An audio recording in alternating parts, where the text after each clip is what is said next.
주님께서 부활하셔서 생명의 주가 되시며 모든 권세들의 주가 되시며 교회의 머리가 되신 주님, 주님께서 머물셔서 기뻐하시고 사랑하신 존귀한 백성들을 오늘도 주님의 상으로 부르셔서 하나님 아버지께서 아들 안에서 이루신 구원의 큰 경륜을 함께 찬양하며 주님께서 머물셔서 우리를 사랑하신 사랑으로 서로 사랑하는 생명의 친교를 나눌 수 있도록 복 주시니 감사합니다. 주님 오셔서 그 영광을 온 땅에 이루시도록까지 부활하신 주님과 함께 생명의 왕국을 경영하는 주님의 백성들에게 하나님의 크신 은혜와 사랑을 함께 하셔서 죽은 자 가운데서 부활하신 주님의 영광스러운 증인으로 주의 이름을 힘있게 증거해서 만민이 우리와 함께 주님의 상에서 하나님의 구원을 노래하고 찬양하는 영광의 나라를 이루시옵소서. 예수님의 이름으로 감사하며 기도하옵나이다. 아멘. 오늘은 여러분 가지고 있는 교재 교환 부활에 대해서 공부하겠습니다.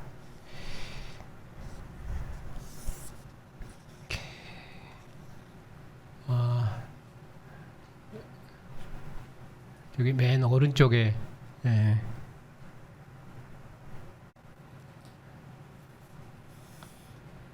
누구부터 읽을까요?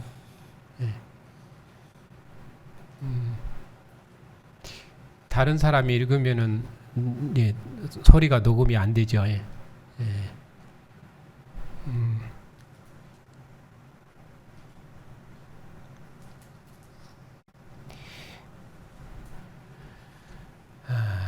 그래도 다른 분 읽었으면 더 좋겠는데요.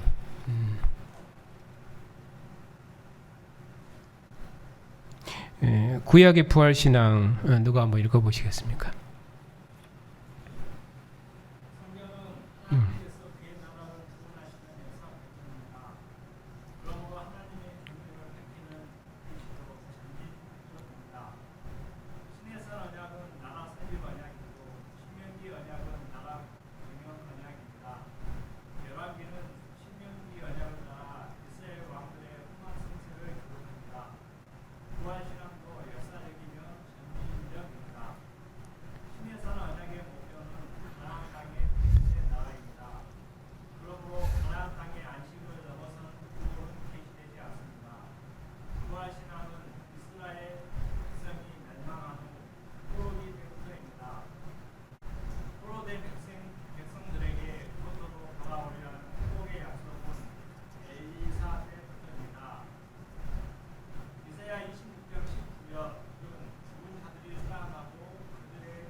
네, 이사야서 26장 한번 찾아서 읽겠습니다.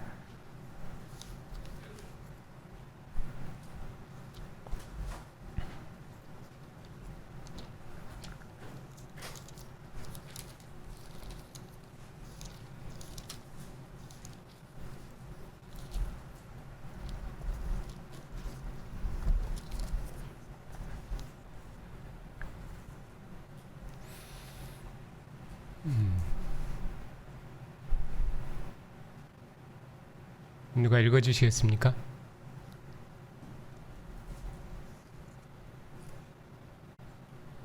그의 죽은 자들은 살아나고 그들의 시체들은 일어나리이다. 티끌에 누운 자들아 너희는 깨어 노래하라. 주의 이슬은 빛난 이슬이니 땅이 죽은 자들을 내놓으리로다. 네.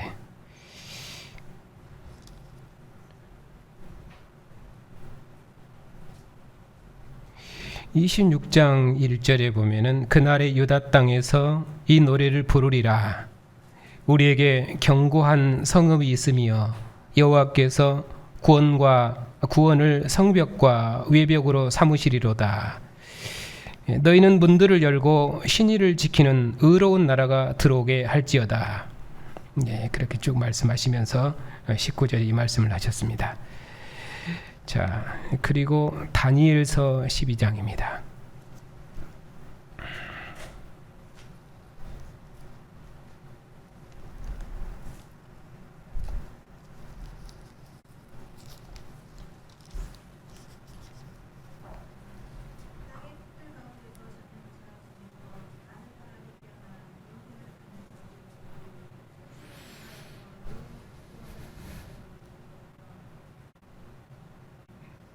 네.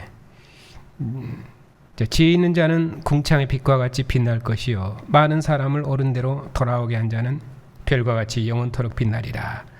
다니엘아, 마지막 때까지 이 말을 간수하고 이 글을 봉함하라. 많은 사람이 빨리 왕래하며 지식이 더하리라. 나 다니엘이 본즉 다른 두 사람이 있어 하나는 강 이쪽 언덕에 섰고 하나는 강 저쪽 언덕에 섰더니 그 중에 하나가 세마포 옷을 입은 자 곧 강물 위쪽에 있는 자에게 이르되 이 놀라운 일의 끝이 어느 때니까 하더라.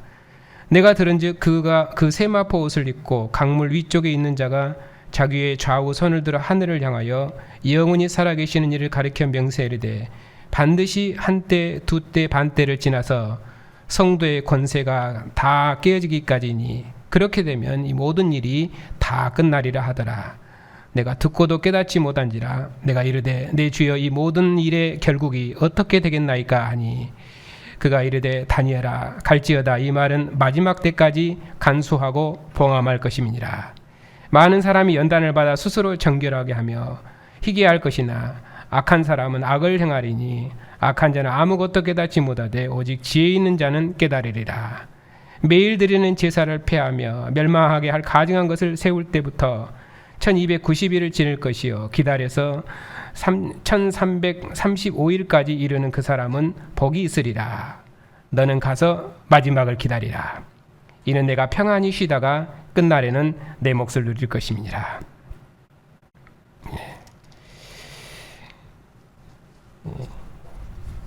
하나님께서 다니엘에게 마지막 때의 일을 보이시면서 다니엘로 하여금 마지막 때를 기다리라 하시면서 너는 평안히 쉬다가 끝날에는 내 몫을 누릴 것이니까 평안히 쉬어라. 땅의 티끌 가운데 자는 자 중에서 많은 사람이 깨어나 영생을 받은 자도 있겠고 또 수치를 당하며 영원히 부끄러움을 당할 자도 있을 것이라. 이렇게 말씀하시면서 이방 땅에서 하나님의 구원의 약속을 보지 못하고 죽는 그런 의인들에게 하나님께서 평안히 죽을 것을 말씀하시면서 그들의 구원을 약속한 그런 내용입니다. 자, 구약의 부활 신앙과 신약의 부활 신앙이 어떻게 역사적으로 연결되는지 그 부분을 설명하기 위해서 오늘 이 말씀을 읽었습니다. 성경은 하나님 나라를 구원하는 구원 역사, 곧 역사 발전입니다. 역사이기 때문에 반드시 역사 발전이 있습니다. 그래서 성경의 하나님도 하나님 존재를 계시하는 데 목적이 있는 것이 아니라 하나님이 역사에서 일하신 하나님이 자기 백성을 위해서 일하신 하나님이 누구신가, 거기서 하나님을 증거하십니다. 그러니까 어떤 하나님에 대한 개념을 정의하는 것이 아니라 역사에서 일하신 하나님이 누구신가, 하나님이 역사에서 자기 백성과 어떻게 동행하시며 역사를 사셨는가, 그런 의미로 하나님은 자기를 나타내시고 자기 영광을 드러내십니다. 그렇기 때문에 하나님도 역사적이며 그런 의미로 하나님은 불변한 것이 아니라 하나님은 변하신다 그 말입니다. 역사적이다 그 말입니다. 그러므로 하나님의 경륜을 밝히는 계시도 역사적이며 점진적입니다. 하나님께서 어떻게 그의 나라를 구원하시는지, 성경은 하나님 나라를 구원하시는 구원 역사이거든요. 그렇기 때문에 그 나라를 어떻게 구원 역사를 경영하며 펼치시는 것인지, 그렇기 때문에 그 경륜을 밝히는 계시까지라도 점진적입니다. 이런 것들이 이제 종말의 때에, 마지막 때에 하나님이 어떻게 자기 백성을 구원할 것인지, 그것을 계시로, 묵시적인 계시로 보여주신 것이죠. 다니엘서에서. 왜냐하면은 이것은 하나님의 계시의 마지막 계시입니다.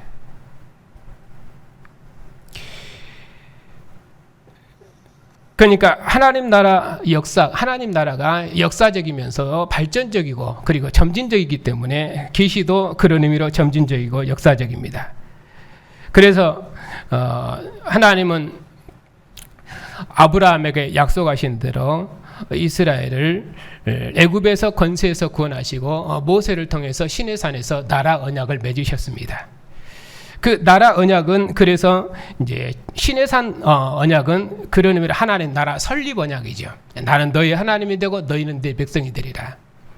아브라함의 약속하신 가나안 땅에 하나님 나라를 약속했는데 그 나라가 모세를 통해서 시내산에서 설립된 것입니다.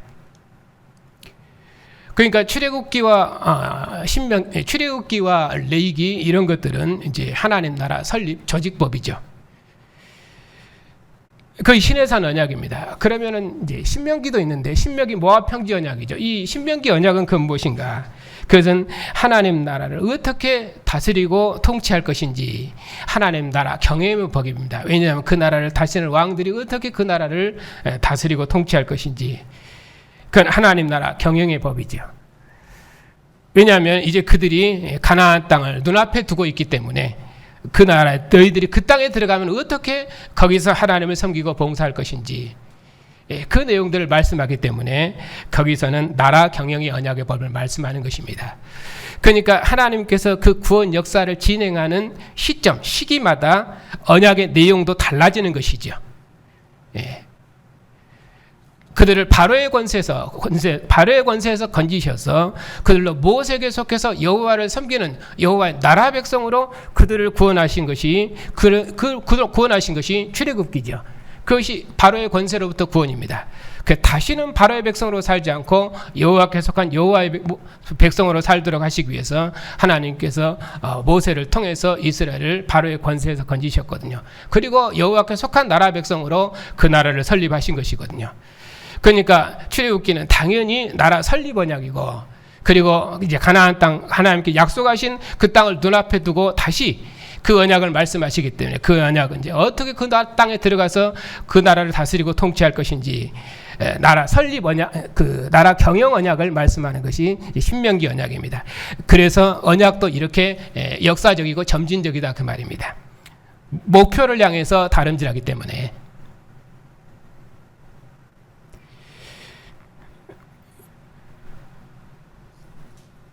이제 여름 그 수련회 때 이제 구약 성경 개요를 공부하자고 그래서 구약 성경을 이제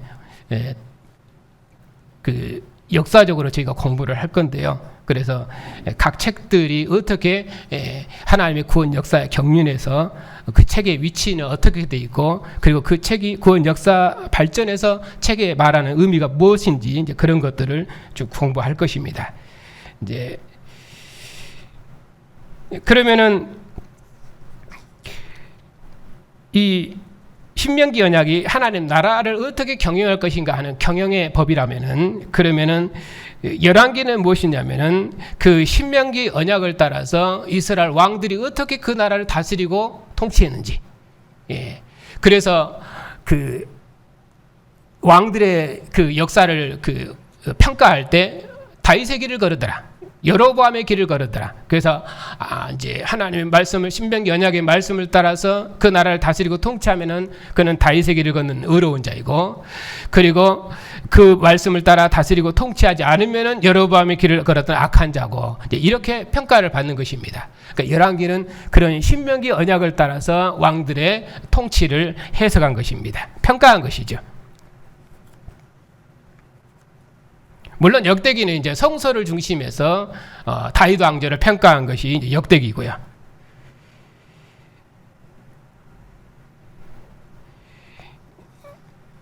이처럼 성경이 하나님 나라 역사 발전을 따라서 성경을 배열하는 방식도 그렇게 배열을 했기 때문에 그 계시도 이제 그렇게 역사 발전을 따라서 점진적으로 계시된 것입니다. 무엇을 목표로 구약 때는 이제 다윗의 나라를 목표로.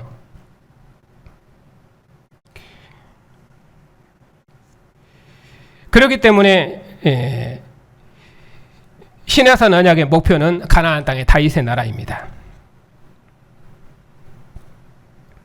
그러면은 시내산 언약의 목표가 가나안 땅의 다윗의 나라이기 때문에 조상들의 약속을 따라서 애굽에서 나와서 시내 광야를 거치고 그리고 가나안 땅에 들어가기까지 이스라엘의 모든 소망은 가나안 땅 다윗의 나라입니다.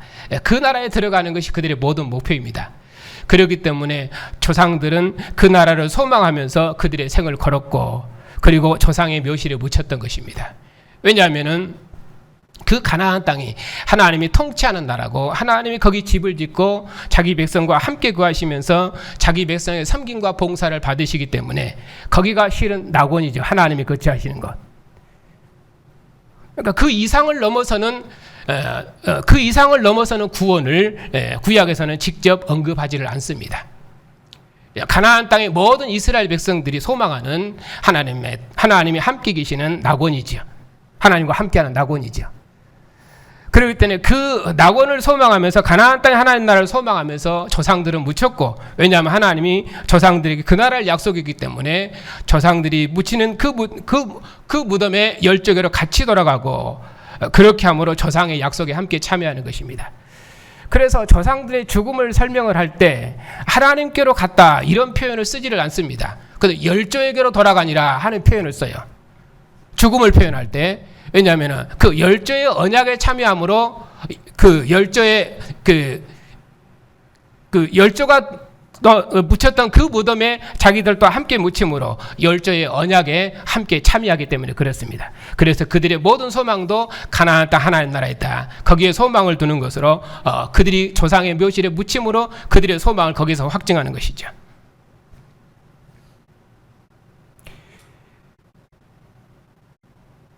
그것이 구약의 이스라엘 백성들이 죽어서 누리는 생명이고 죽어서 가지고 있는 이제 죽으면서 그들이 소망하는 그 소망을 이제 이루는 방식입니다.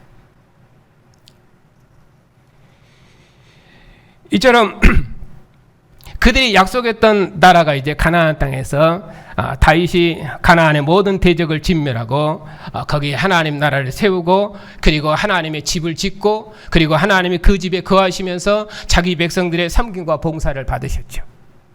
그리고 모든 열국이 그 성전을 짓는 데 참여했고 그리고 그들도 나도 너희의 백성이 되었으면은 하면서 모든 열국의 왕들이 다윗의 통치와 그리고 솔로몬의 지혜에 참여함으로 그들이 하나님 나라에 함께 편입되는 것입니다. 그렇게 하면은 일단 구약에서는 하나님 나라가 완성되는 것입니다. 이것이 조상들에게 약속했던 하나님 나라입니다. 그렇기 때문에 구약의 하나님 나라의 모든 목표는 가나안 땅에 있었고 그 땅에서 하나님을 섬기는 성소에 있었던 것이죠. 거기에 모든 하나님 영광이 함께하니까. 그리고 하나님 거기서 자기 영광을 나타내시고 자기 백성들의 섬김과 봉사를 받으시고 하나님과 함께하는 생명의 교제가 거기 있었기 때문입니다. 그런 의미로 에덴은 낙원입니다. 가나안 땅은 낙원이고 그렇게 되어 있어요. 그래서 이스라엘에 대한 회복을 말씀하실 때도 낙원의 회복으로 말하는 것도 가나안 땅의 회복을 낙원의 회복으로 말하는 것도 전부 그런 표현 때문에 그런 것입니다.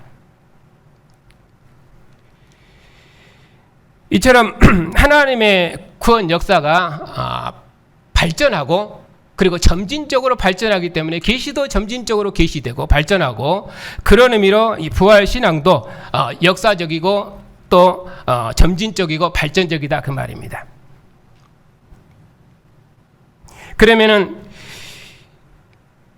다윗의 나라까지는 그들의 모든 소망이 가나안 땅에서 완성되기 때문에 가나안 땅에 들어가는 것, 또 거기에 묻히는 것, 그것이 그들의 모든 소망이죠.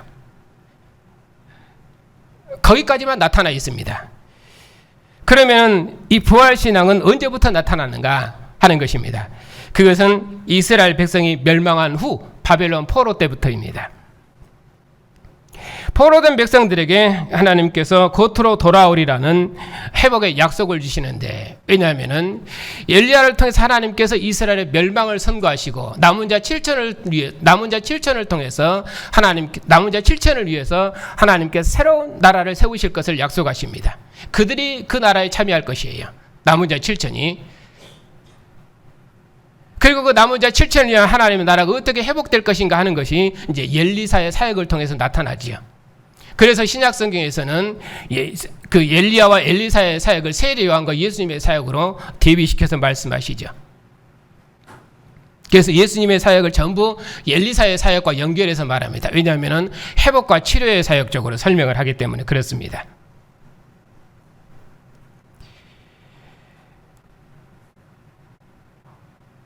그런데 포로된 이스라엘 백성들에게 그들로 고토로 돌아오리라는 약속을 주시는데, 이사야 26장에 보면은 죽은 자들이 살아나고 그들의 시체들이 일어나리라 하는 표현이 있습니다. 이 이사야 26장은 하나님께서 유다에게 그 유다의 구원과 승리를 주리라는 나라 회복에 대한 약속입니다. 그 문맥에서 이 말씀을 하고 있습니다. 그렇기 때문에 이런 표현들이 그 나라 회복에 대한 언약, 약속을 이런 표현으로 비유적으로 하고 있는 것이죠. 그래서 마른 뼈들이 일어나고 하는 것들이 전부 이제 그런 개념들입니다. 그런 방식을 통해서 하나님께서 죽은 자와 같은 그 나라를 죽어서 흙이 되어서 티끌처럼 되어버린, 흙이 되어서 아무것도 없어버리는 그런 나라를 하나님이 어떻게 구원할 것인가. 왜냐하면은 하나님께서 이스라엘이 범죄해서 이스라엘 이방 땅에 심판하시면은 이스라엘은 완전히 황무지가 되었고, 또 하나님의 거룩한 백성들과 왕들을 다 이방 땅으로 다 데려가고, 그뿐입니까? 하나님의 성소도 다 불태워 없애버리고, 성전의 기명도 다 가져가 버리고, 심지어 남은 자들까지도 다 데려가서 한 사람도 남지 않도록 하나님이 가나안 땅을 황무지가 되도록 하겠다. 그렇게 해서 이들은 아무것도 소망이 없습니다. 그들의 왕들과 정귀한 자들 다 끌려갈 것입니다. 그러니 왕도 없고, 또 그들의 하나님의 말씀을 예언할 이제 선지자도 끊어지고, 그리고 하나님의 성소에서 하나님의 성길 봉사도 하지 못하면, 그런 완전히 이거 완전히 죽은 자죠. 하나님 앞에서 그 나라의 성격이 그런 언어를 쓰고 있는 것입니다. 그런 상황에서 하나님은 어떻게 그 나라를 회복하고 구원할 것인가 하는 것을 이런 언어를 통해서 회복에 대한 약속을 주고 있는 것입니다. 그런데 이제 다니엘서는 그럼 뭔가 했을 때는, 이 다니엘은 어떤 의미로 이방 땅에 있는 이스라엘 백성들, 남은 자들이죠. 의인들이죠. 그들이 하나님의 구원에 대한 회복을 그들이 보지를 못하고, 그리고 이방 땅에서 죽는 자들입니다. 그러면 그들이 이방 땅에서 이렇게 죽음으로 끝날 것인가 하는 것입니다. 그들은 이방 땅에 묻힐 것입니다. 또 그 영광의 나라를 그들이 유업에 참여하지 못하고 여기서 묻혀 죽을 것입니다. 그런데 하나님께서는 다니엘에게 말씀하시기를 여기서 평안히 죽어라. 왜냐하면 이스라엘 백성들은 이방 땅에서 죽는 그것은 저주받은 죽음입니다. 왜냐하면 그들의 하나님의 초선은 가나안 땅에 있고, 거기가 하나님이 계신 것이고, 거기 들어가서 함께 하나님을 섬기고 거기 사는 것이 그들의 생명이지, 그 땅을 떠나서 다른 땅에서 죽는 그것은 저주거든요. 그런데도 하나님께서 다니엘에게 말씀하시기를 그 땅에서 평안히 죽어라. 평안히 잠들어라. 그리고 마지막 때가 되면은 내가 너희를 일으킬 것이며, 12장이죠. 끝날에는 내가 몫을 누릴 것이며 평안히 쉬다가 잠자라. 마지막을 기다리라. 이 모든 일이 다 끝나리라. 언제까지? 마지막 때까지 이 말을 간수하고 봉함하라 역사를 하나님이 펼치시면서 하나님의 구원 역사가 어떻게 이루어질 것인지 역사의 미래를 계시적으로, 묵시적으로 계시한 것이거든요. 그리고는 더 이상의 계시가 없지요. 그리고 주님 오시도록까지 그 오랜 세월 동안은 하나님의 계시가 끊겨 있었습니다. 여기 말씀하신 대로 마지막 때까지 간수하고 봉함하라 해서 열리지 않은 것이죠. 그래서 계시록에서는 이런 봉함된 것을 여는 것, 그것이 계시의 시행, 하나님께서 이전에 약속하셨던, 감춰뒀던 이 계시가 시행된 것으로 그렇게 묘사되어 있습니다. 그렇기 때문에 이것이 이제 다니엘 12장은 이처럼 하나님의 선지자를 통해서 자기 백성들에게 역사의 계시를 밝히는 계시가 이제 끝났습니다. 마지막입니다. 바로 그때 다니엘에게 말씀하시기를 너는 가서 거기 평안히 잠들고 쉬어라. 그리고 끝날에 내가 너희를 구원하리라. 그리고 이 장에 있는 것처럼 땅의 티끌 가운데 자는 자 중에서 많은 사람이 깨어나 영생을 받는 자도 있으리라. 영생은 받습니까? 그러나 어떤 자도 있습니까? 수치를 당하여서 영원히 부끄러움을 당할 자도 있을 것이다. 그렇게 말씀하고 있지요. 그러니까 마지막 때가 되면은 죽은 자 가운데 살아나서 생명을 얻을 자도 있을 것이고 또 죽은 자 가운데 살아나서 심판을 받을 자도 있을 것이다. 그 말씀을 하고 있지요. 그렇기 때문에 여기서는 이렇게 이방 땅에서 죽어가는 다니엘, 그 다니엘에게 그의 운명이 어떻게 될 것인지 그것을 이제 묵시적으로 계시한 것이에요. 그렇기 때문에 이사야처럼 나라가 어떻게 구원될 것인가 하는 그 나라 회복에 대한 그런 메시아 예언이 아니라 회복에 대한 예언이 아니라 여기서는 다니엘의 운명이 어떨 것인가, 이방 땅에서 잠자는 자들 그들의 운명이 어떻게 될 것인가 그것을 마지막 계시를 통해서 그들에게 말씀해 주고 있는 것입니다. 그렇기 때문에 이사야 26장의 문맥과 다니엘 12장의 문맥은 그렇게 다릅니다. 그렇기 때문에 이사야에서의 문맥은 그 나라를 회복하리라는 나라 구원에 대한 약속이고 다니엘서에는 그 다니엘이 어떻게 구원될 것인가 하는 그런 몸의 부활에 대한 것이 강조점입니다.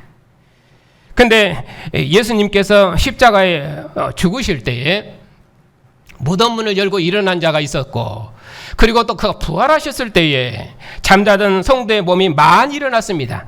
그렇게 해서 그들이 예루살렘에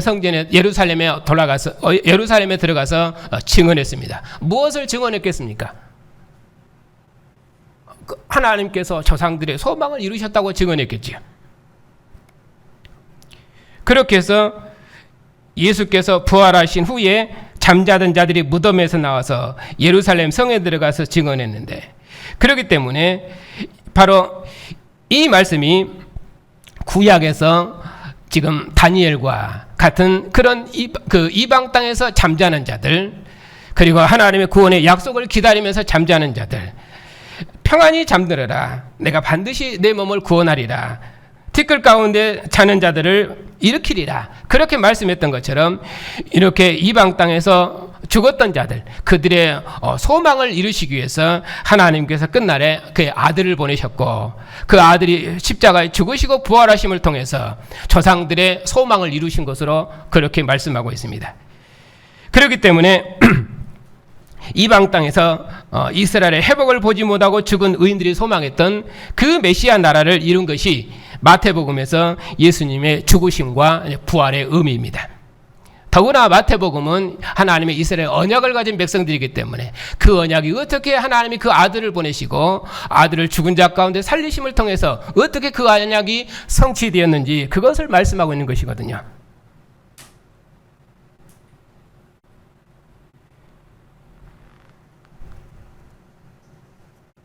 그렇기 때문에 마태복음 27장에서 예수님의 죽으심과 부활은 다니엘서에 약속한 그 12장에 있는 마지막 때를 기다리라 평안히 쉬다가 내가 끝날에는 내 몫을 누리리라 구원을 받으리라 하는 그것에 대한 성취로 그렇게 볼 수 성취입니다.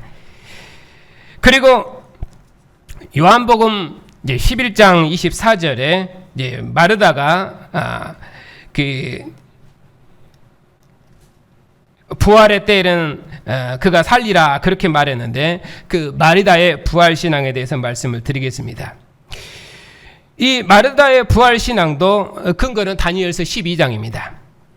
이스라엘은 조상의 묘실에 묻힘으로 가나안 땅을 유업으로 받은 조상의 소망에 참여했습니다. 하나님께서는 포로되던 후 이방 땅에 묻힌 의인들에게 바벨론으로부터 구원하시리라는 약속을 마지막 때에 띠끌 가운데서 일어나리라는 부활의 언어로 약속하셨습니다. 마르다는 그 마지막 날 부활의 때에 나사로가 다시 살아날 줄 믿었습니다. 예수께서는 마르다에게 나는 부활이요 생명이니 나를 믿는 자는 죽어도 살겠고 살아서 믿는 자는 영원히 죽지 아니라 말씀하시고 주는 그리스도요 세상에 오시는 하나님의 아들이시라는 마르다의 고백과 내가 믿으면은 하나님의 영광을 버리라 하신 것처럼 죽은 나사로를 살리시는 표적을 통해서 자신을 마지막 때 메시아 시대의 생명을 가져오신 하나님의 아들이심을 증거하셨습니다. 그리고 그들로 믿게 하셨습니다. 요한복음 11장에 보면은 나사로가 죽었을 때에 다 그들이 슬퍼하고 그랬습니다. 그때 주님께서 그가 살리라 말씀하시니까 마르다가 하는 말이 마지막 날 부활의 때 나사로가 살리라 그렇게 말했습니다. 그러니까 예수님께서 마르다에게 나는 부활이요 생명이니 나를 믿는 자는 죽어도 살겠고 살아서 나를 믿는 자는 영원히 죽지 아니하리라 그렇게 말씀하셨습니다. 여기서는 지금 마르다가 어떤 믿음을 가졌는가 마르다의 믿음을 평가하자는 말이 아닙니다. 왜냐하면 하나님께서 지금 요한복음 이 말씀은 이 나사로의 사건을 통해서 예수께서 하나님의 아들로서 그 영광을 나타내시고 이 표적을 통해서 자신이 부활이요 생명이신 하나님의 아들로 자기를 증거하고 계시기 때문에 그렇습니다. 그렇기 때문에 마르다가 마지막 때는 살리라 그렇게 말씀하셨을 때 예수님께서 그 마르다의 말을 받아서 나는 부활이요 생명이니 나를 믿는 자는 죽어도 살겠고 살아서 나를 믿는 자는 영원히 죽지 아니하리라 그렇게 말씀하셨습니다. 그러니까 마르다가 그 말을 받아서 또 그렇게 말합니다. 주는 그리스도의 세상에 오시는 하나님의 아들이십니다. 그렇게 고백을 했습니다. 그러니까 주님께서 말씀하시기를 그러면은 내가 믿으면은 하나님의 영광을 버리라 그렇게 말씀하셨습니다. 물론 그 마르다의 행위를 보면 마르다의 고백이나 내용을 보면은 또 그 뒤의 내용을 보면은 마르다의 고백이 실은 그 일정하지가 않습니다. 분명히 믿은 것 같으면서도 또 아니고 그런죠. 왜냐하면은 마르다의 고백으로 봐서는 분명히 주는 그리스도요 세상에 오시는 하나님의 아들이시고 나는 부활이요 생명이니 나를 믿는 자는 죽어도 살겠고 살아서 나를 믿는 자는 영원히 죽지 아니하리라 그렇게 말씀하셨을 때 마르다가 바로 그렇게 고백을 했거든요. 주는 그리스도의 세상에 오시는 하나님의 아들입니다. 그런데 예수님께서 나사로를 살리러 가시니까 사람들이 다 울고 슬퍼하고 근심하고 그랬었죠. 그래서 예수님께서 그러한 그들을 보고 낙심하고 그러셨죠. 그리고는 나사로를 썩어서 냄새나는 나사로를 무덤에서 살리셨습니다. 그러니까 여기서는 마르다의 신앙이 어떠하냐 지금 그걸 말하는 것이 아니라 이 사건을 통해서 예수께서 세상에 오시는 하나님의 아들이시며 그는 부활이요 생명이시며 조상들의 소망을 이루시는 하나님의 아들이시며 무덤에 갇히고 이방 땅에서 약속을 보지 못하고 죽었던 그들의 소망을 이루시는 하나님의 아들로 그렇게 자기를 증거하고 계시는 것이죠.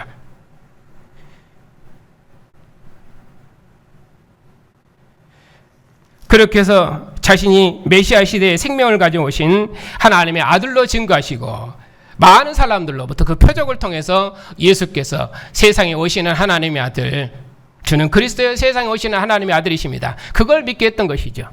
그러니까 요한복음은 빛에서 빛으로 생명에서 생명으로 영광에서 영광으로 한 것처럼 세례 요한의 믿음을 그리스도께로 옮기는 것처럼 그렇게 해서 믿음이 점점점 그리스도에게로 확대되고 이렇게 강화되는 방식으로 그렇게 설명을 하는 것이 요한복음의 특징입니다. 마태복음처럼 공간복음서처럼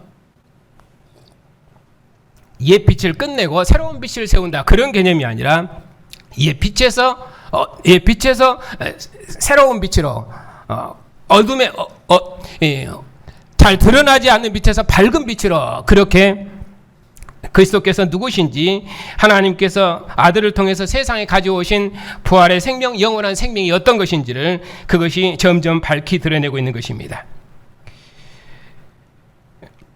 그래서 예수께서는 죽음을 이긴 생명, 또 아버지 품 안의 생명을 호흡하셔서 새로운 인류를 지으셨습니다. 그러므로 주님의 상에서 먹는 교회는 죽음을 이긴 영원한 생명, 아버지와 아들 안에는 영원한 생명으로, 빛에서 빛으로, 생명에서 생명으로, 영광에서 영광으로 날마다 주님과 동거하며 영생을 누리는 것입니다. 예수께서 나사로를 죽은 자 가운데 살리심을 통해서 구약의 조상들의 소망을 이루시는 하나님의 아들로 자기를 증거하셨습니다. 그럼에도 불구하고 유대 당국자들이, 특히 대제사장들이 이 사람이 한 사람이 죽어서 많은 사람을 살리하리라, 민족을 살리하리라 그렇게 말했지요. 왜냐하면 이 사람 때문에 안 되겠어요. 그렇게 해서 하나님의 아들을 죽이기로 작정한 것입니다. 그러나 대제사장의 말대로 한 사람의 죽음, 그 죽음이 많은 사람을 살리려 했던 것처럼 예수님의 죽으심이 곧 이스라엘을 살릴 뿐만 아니라 이스라엘뿐만 아니라 천하 만민을 살리셨죠.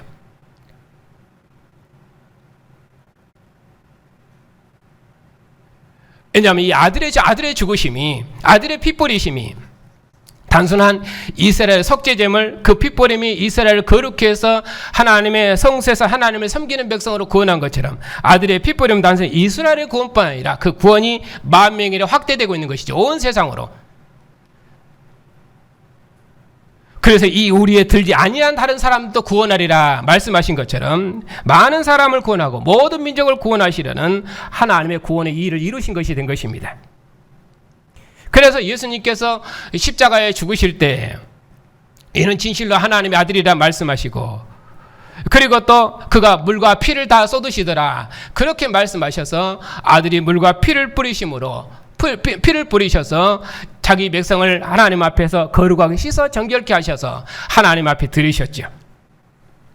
그것이 예수님의 죽으심의 의미죠. 그래서 예수님께서 십자가에 죽으실 때 다 이루었다 하신 것입니다. 무엇을 이루신 것입니까? 요한복음은 하나님이 세상을 이처럼 사랑하사 독생자를 보내셨는데, 독생자를 보내신 것은 온 세상을 사랑하시기 위한 것이죠.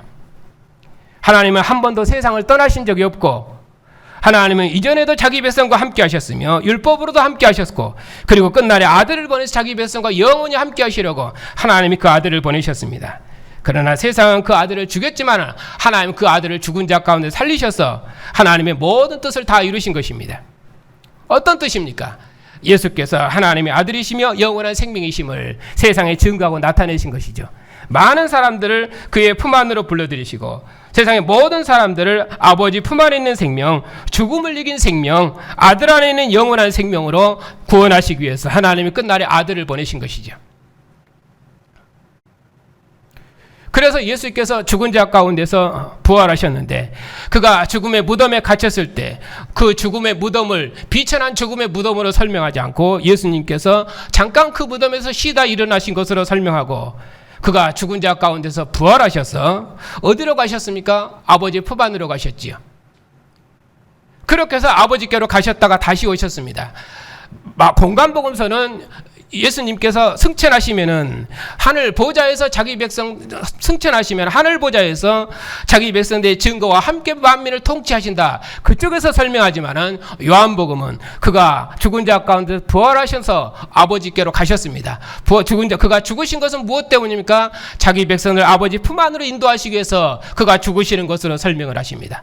그리고 그가 죽은 자 가운데서 부활하신 것은 무엇을 위해서입니까? 자기 백성을 아버지 품 안에 있는 생명으로 인도하시기 위해서 부활하셨습니다. 그리고 그 품 안에 있는 생명을 제자들에게 선물하시고 그 품 안에 있는 생명으로, 죽음을 이긴 생명으로 제자들의 호흡에서 그것이 제자들의 새로운 생명이 될 수 있도록 요한복음은 그렇게 부활을 설명을 합니다.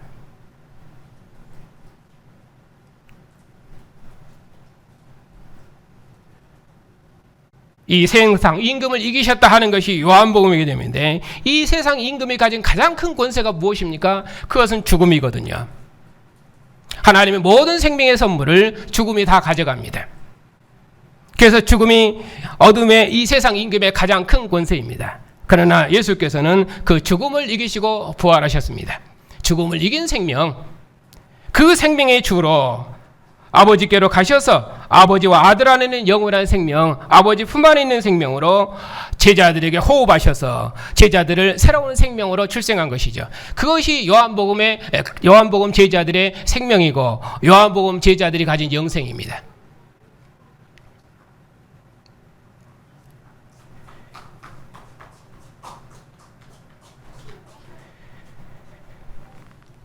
이처럼 그 각 복음서마다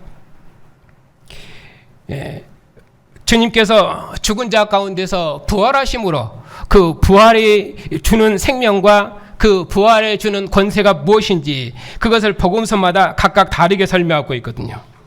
신약 성경의 부활은 하나님께서 예수님을 죽은 자 가운데서 살리심으로 예수께서 하나님의 아들이심을 확증하신 것인데, 특별히 이스라엘은 예수께서 하나님의 아들이 아니라고 주겠지만 하나님은 예수님을 죽은 자 가운데 살리셔서 예수께서 다윗의 우선왕이시며 모든 권세들의 왕이시며 의인들의 소망을 이루신 하나님의 아들이시며 태초부터 계신 하나님의 아들이시며 그것을 확증하신 것이죠. 그렇게 해서 우리로 그에 속한 백성으로 그에게 속한 백성으로 그 나라와 영광을 봉사할 수 있도록 교회를 새로운 하나님 나라 백성으로 지으신 것입니다. 그러면 서신서에서 말하는 그 부활은 무엇입니까? 그것은 각 교회의 상황에 따라서 부활의 의미가 각각 다른데, 신약 성경에서 부활은 우리가 믿는 소망이 무엇인지에 대해서 목회적인 상황에 맞춰서 그 부활의 의미를 다양하게 설명을 합니다. 그렇기 때문에 이렇게 부활도 점진적이고 발전적입니다. 이스라엘 백성들이 소망했던 부활은 그들이 가나안 땅을 잃어버리고 그리고 하나님과 함께했던 이 생명에 쳐서 성전은 다 불타져 없어버리고, 그리고 하나님의 말씀으로 자기 백성을 가르쳐서 선지자 음성도 끊어지고 자기 백성을 인도할 왕도 없습니다. 그리고 그들의 생명의 터전도 없습니다.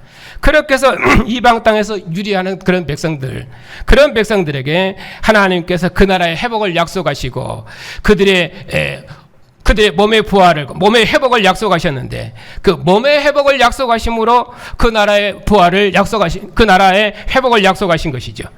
그것이 어떻게 그리스도 하나님께서 그 회복의 약속을 하나님께서 그 아들을 보내심으로 어떻게 이루셨는지, 그것이 이제 복음서의 내용입니다. 그리고 이 부활의 생명으로 사는 교회의 정체성은 무엇인지, 그리고 교회가 어떤 믿음으로 세상을 걸을 것인지, 그런 것에 대해서는 이제 서신서들이 말씀하고 있는 것이죠. 이제 그렇기 때문에 다음 시간부터는 각 복음서가 말하는 부활의 의미들을 하나씩 설명을 하고, 그리고 서신서에서 말하는 부활의 의미, 목회적인 상황에서 어떻게 그 부활을 설명하시는지 그것을 더 설명하도록 그렇게 하겠습니다.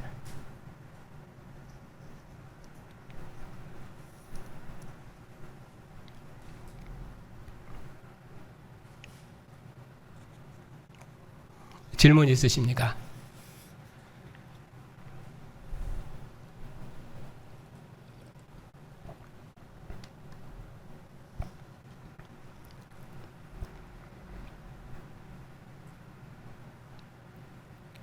성경은 하나님 나라를 구원하는 언약 역사입니다.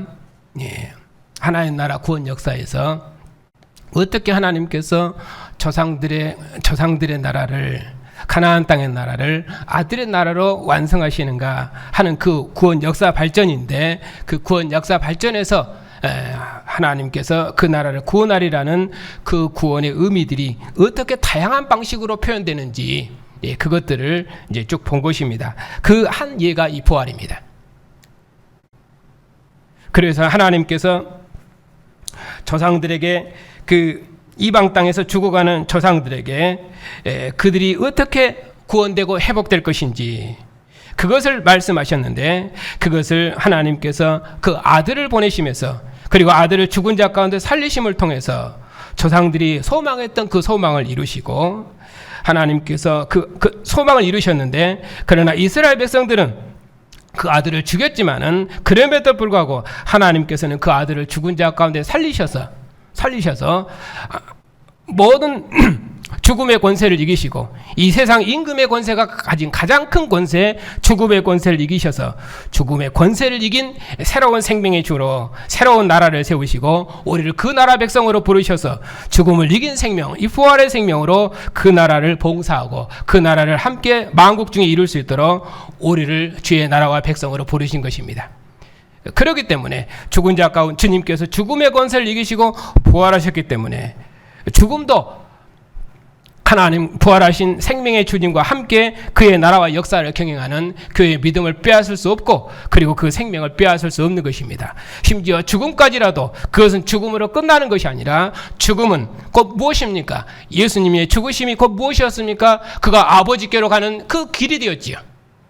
예수님의 죽으심이 휘장을 열어서 모든 만민을 하나님의 품 안으로 인도했던 것처럼 예수님의 죽으심이 죽음으로 끝나는 것이 아니라 하나님의 모든 뜻을 이루고 하나님의 모든 뜻을 다 이루는 길이 되었고 우리로 하나님 품 안에 있는 영원한 생명을 얻도록 했던 것처럼 죽음은 죽음으로 끝나는 것이 아니라 죽음은 사망이고 죽음은 실패가 아니라 오히려 죽음이 우리로 하나님의 영광을 대면하는 길이 될 것입니다.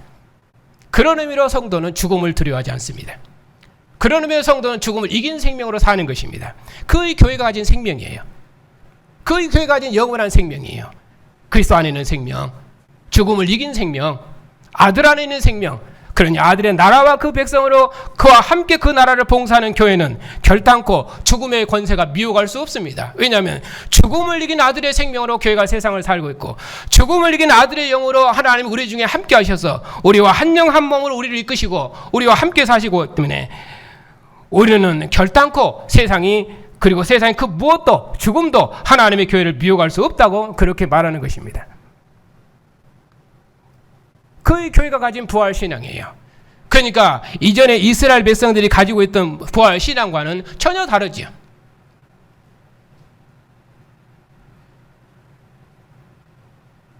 하나님 나라 구원 역사 발전에서 부활 신앙이 어떻게 역사적으로 점진적으로 계시되고 그리고 발전하는지 이제 그것을 이제 설명드린 것입니다.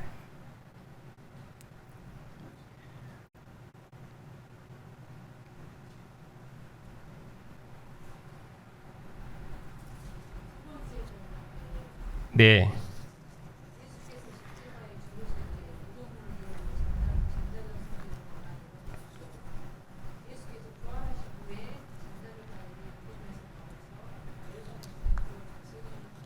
네. 그러지요. 왜냐하면은 당연히 그들이 죽은 자 가운데 죽었는데 그들이 일어났습니다. 왜냐하면은 예수님의 죽음이 예수님께서 죽으심이 곧 무엇입니까? 조상들에게 소망했던 여기 다니엘과 같은 사람들 이방 땅에서 죽은 자들 그들의 소망을 하나님의 아들의 죽으심과 부활을 통해서 이루신 것이죠. 예.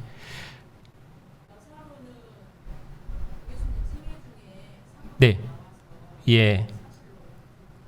예.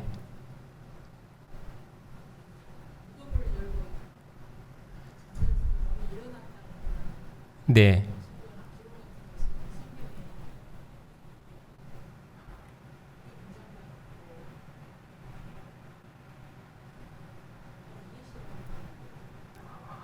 그러니까 이제 그러면 누가 일어났는가? 그러면 그들이 죽은 자 가운데서 잠자는 자들이 일어났는데 일어나서 예루살렘에서 증언했으면은 자 확실히 내가 살아났다는 걸 증언하기 위해서는 내가 언제 죽었었는데 내가 죽은 자가 난데 하나님은 나를 여기서 일으키셨다고 그렇게 자기 신분을 밝혔을까요?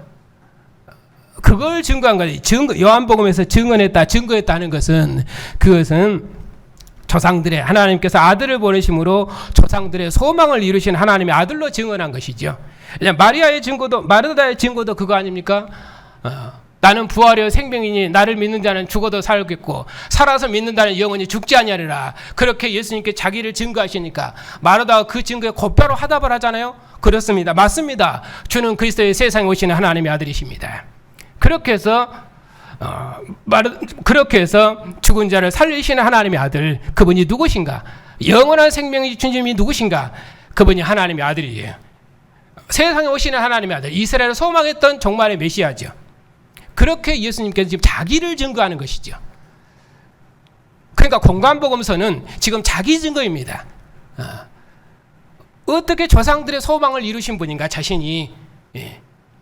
모든 의인들의 소망을 이루신 하나님의 아들이신가, 메시아이신가, 그쪽에서 설명을 하면서 지금 이 내용을 끌어오는 것이죠.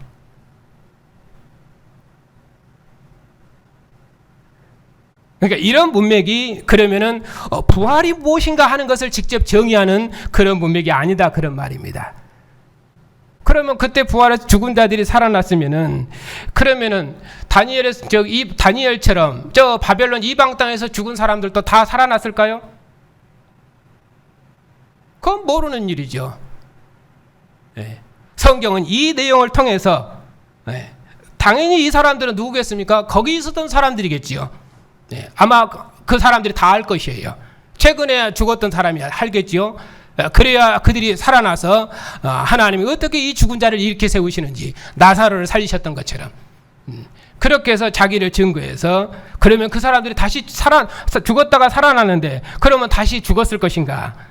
그런 것은 성경에 말하지 않는다, 그 말입니다. 그러니까 부활이라는 개념을 죽었다가 살아났는가 이쪽에다 포인트를 두면 안 되고, 하나님께서는 복음서가 그런 것, 복음서의 목표가 그런 것입니다. 예수께서 주는 그리스도의 살아계신 하나님의 아들이십니다. 마르다가 고백한 것처럼 그가 어떻게 정말의 약속을 이루시는 하나님의 아들이신가? 그것을 지금 입증하기 위해서 지금 이 내용을 끌어오는 것이에요.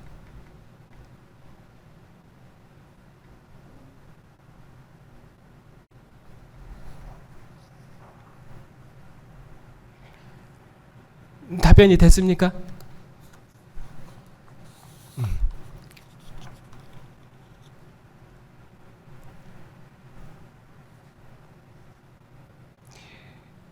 다음 시간부터 차근차근 그러면 마태복음에서 말하는 부활의 의미는 무엇인지 그걸 설명드리도록 하겠습니다.